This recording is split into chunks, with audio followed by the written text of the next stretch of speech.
ఏమంటున్నాడు రా ధనవంతుడి గాడు? నీకు నాకు వాడికి తెలియని టెస్ట్లు ఏమన్నా చేయించాలంటున్నాడా ఏంటి?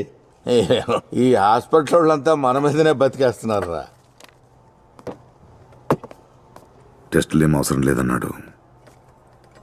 ఈ రాత్రి గడవడమే కష్టమంటున్నాడు.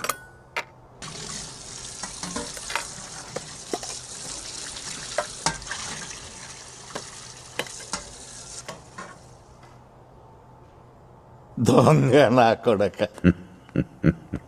నా దగ్గరే యాక్ట్ చేస్తున్నావురా? ఒక్క నిమిషం గుండె ఆగిపోయినంత పనైందిరా. దుఃఖలా ఉన్నావంట. ఏమీ ఆలోచించకుండా ప్రశాంతంగా ఉంటే చాలన్నాడు. అరే, అది వాడంటున్నాడా నువ్వు అంటున్నావా? నేనే అంటున్నాను. దా తిను. ఆహా, చెల్లెమ్మ చేతి మెంతావు